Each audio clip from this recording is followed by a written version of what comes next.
Assalamualaikum warahmatullahi wabarakatuh. Perkenalkan kami dari kelompok 2 yang beranggotakan saya sendiri, yaitu Nur Astri Dewi Purwanti, dan kedua rekan saya, Ibu Yumi Daniati dan juga Ibu Mary Fristi Arifia.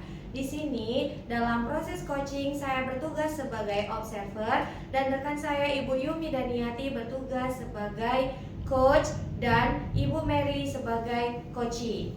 Terima kasih. Wassalamualaikum warahmatullahi wabarakatuh. Assalamualaikum Bu Astri. Waalaikumsalam Bu Yumi. Iya, sesuai janji kita hari ini mau bincang-bincang sebentar nih Bu sama Bu Astri.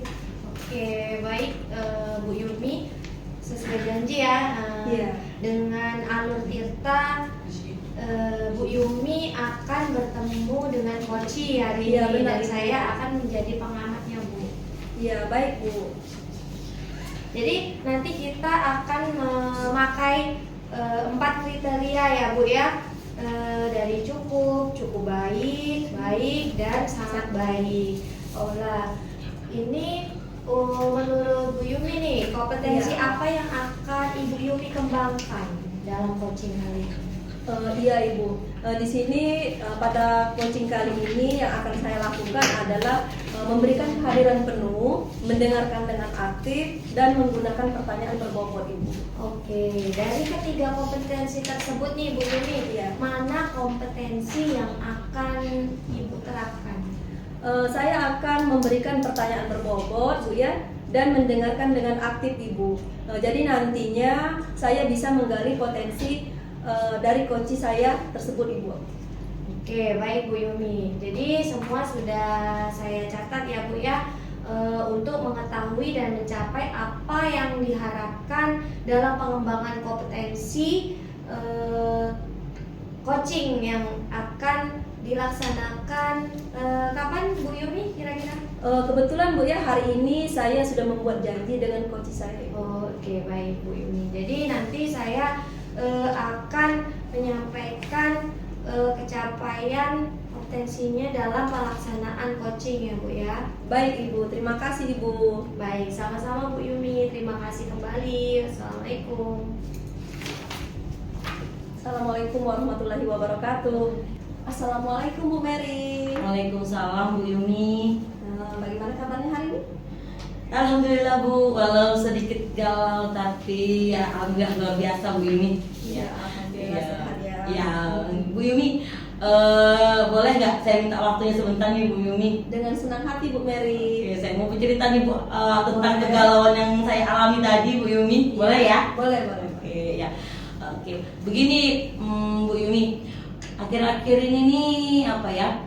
Kan kebetulan nih saya sekarang diberi kesempatan nih untuk melaksanakan pendidikan guru penggerak. Nah, Bu Yumi ya, cara masih calon guru penggerak Bu Yumi ya.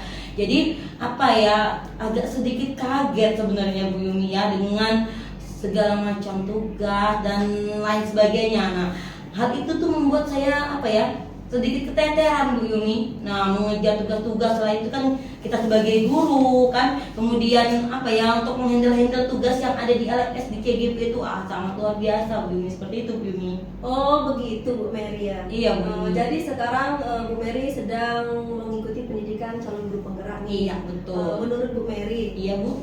apa yang Ibu Mary harapkan dari obrolan kita pada pagi hari ini? Oke, baik Bu Yumi. Saya di sini mengharapkan solusi paling tidak pencerahan dari permasalahan, dari kegalauan yang saya alami seperti itu, terutama dalam kesulitan mengatur waktu dalam mengerjakan tugas-tugas saya sehari-hari itu Bu Yumi. Baik, menurut Bu Mary, apa Ya. saja hal-hal yang membuat Ibu sampai sulit untuk mengatur waktu dalam mengerjakan tugas-tugas Ibu? Begini ya, kalau menurut saya yang sulit untuk saya lakukan dalam mengatur waktu tuh begini Bu Yumi. Kan kita nih sebagai guru biasanya kan pulangnya sudah Siang. benar, sudah siang, bahkan sore seperti itu ya Bu Yumi. Nah dari situ jadi tugas-tugas itu seolah-olah saya dikejar-kejar seperti itu. Nah, jadi waktu yang sempat saya untuk melihat tugas-tugas tersebut, memang untuk membuka-buka LMS itu pada malam hari, Bu Yumi. Nah, itu jadi di situ jadi tugas-tugas itu menumpuk tanpa disadari seperti itu, Bu Yumi. Nah, kan saya nggak mau nih tertinggal dengan teman-teman yang lain seperti itu kan. Iya. Nah, jadi dari mengerjakan tugas di malam itu, Bu Yumi, jadi otomatis begadang kan, Bu Yumi. Iya. Nah, seperti itu, Bu Yumi. Jadi tidak maksimal jadi di sekolah seperti itu, Bu Yumi. Belum lagi tugas-tugas tugas TGP yang saya bilang tadi, Bu Yumi. Itu menurut saya sangat berpengaruh terhadap waktu-waktu keseharian saya.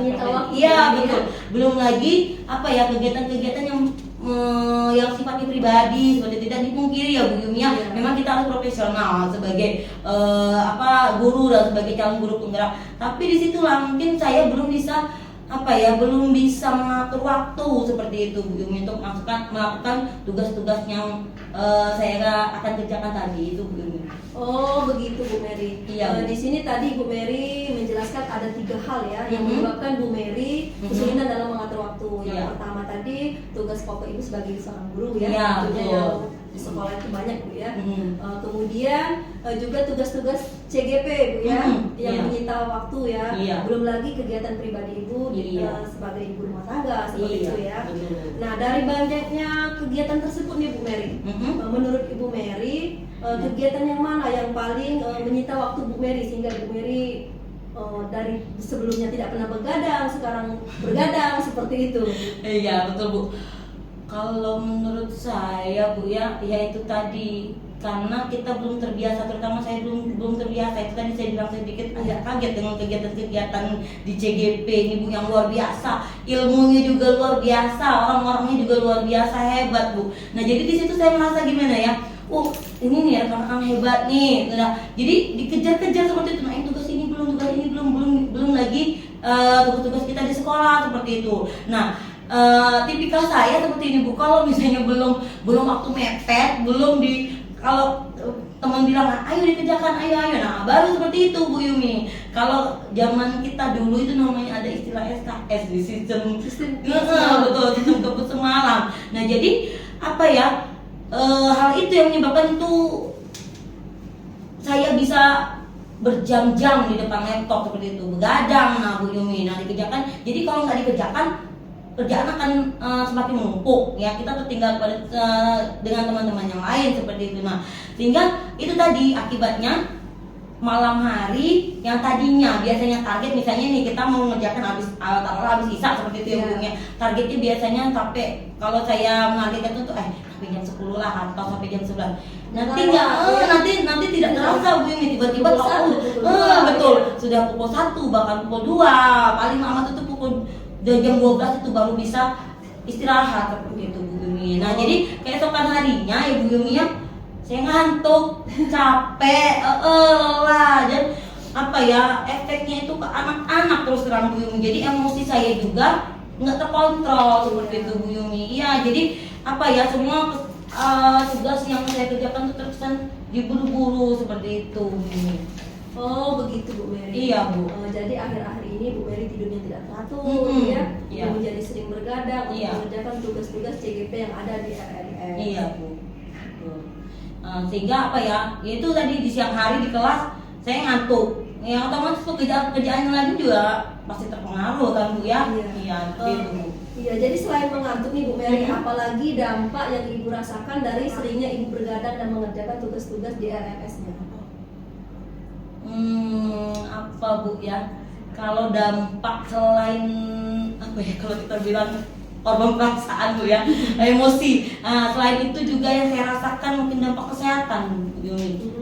Dampak kesehatan mulai terganggu ya, itu karena tadi bergadang, makan jadi nggak teratur. Iya, jadi kata saya seperti ini, kalau udah banyak tugas, udah banyak kerjaan, makan pun jadi nggak selera, Bu Yuni. Iya, betul. Fokus mengerjakan tugas seperti itu. Jadi otomatis udah betul saya punya mah. Jadi kadang kan asam lambung kambuh seperti itu. Nah, itu jadi akibat apa ya, makan dan istirahat yang kurang teratur seperti itu Bu Yumi. Banyak sekali ya Bu Mary ya dampak dari bergadang itu. Iya Bu Yumi. Nah Bu Mary, Iya. saya sepakat dengan Ibu mengenai tadi ya, jika menunda mengerjakan tugas-tugas di Iya, RS iya, tadi, betul. tentunya akan membuat tugas tersebut menjadi menumpuk.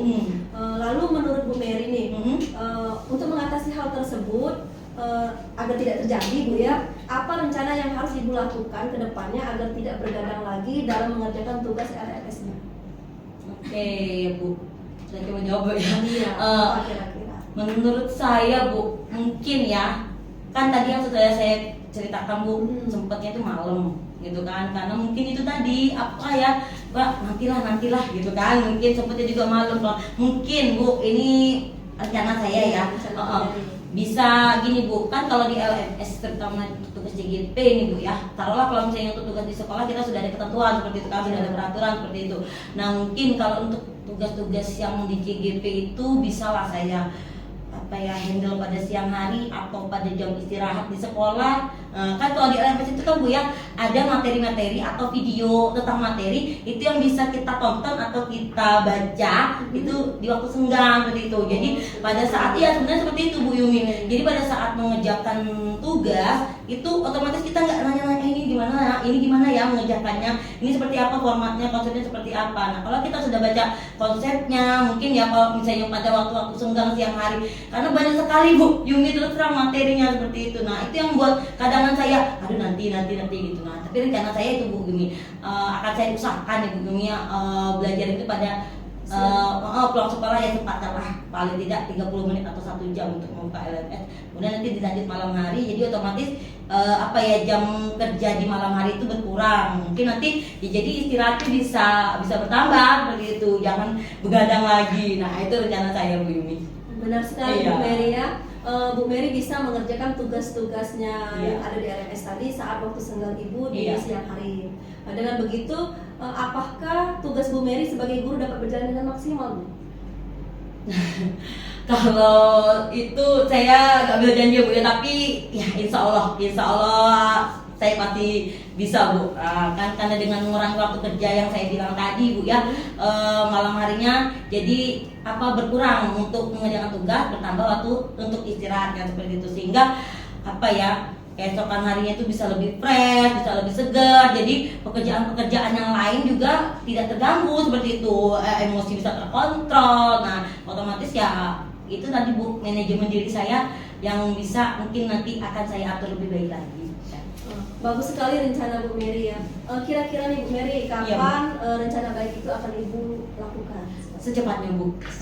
Secepatnya Bu akan saya lakukan, akan saya usahakan ya. Komitmen apa yang akan Ibu Mary lakukan dalam rencana tersebut? Oke, komitmen itu kurang lebih seperti janji lah Bu ya. Oke, bagaimana kita sesuai dengan rencana yang kita akan saya lakukan tadi. Oke Bu, di sini saya berkomitmen ya Bu, saya akan berusaha mengerjakan tugas-tugas itu yang kalau bisa tuh jangan mepet-mepet waktu. Kalau bisa tuh ada motivasi tersendiri, yaitu tadi saya akan berusaha mengerjakan pekerjaan itu pada siang hari, sempatkanlah seperti itu kan. Nah kemudian di waktu senggang, sehingga pada malam hari saya bisa beristirahat lebih awal seperti itu. Paling tidak ya jangan sampai jam 1 atau jam 2, jam 11 atau paling malam seperti itu. Dengan demikian semua tugas yang yang di depan mata itu bisa terlaksana tanpa adanya kesan terburu-buru seperti itu Bu Yumi. Bagus sekali komitmen dari Ibu Mary ya.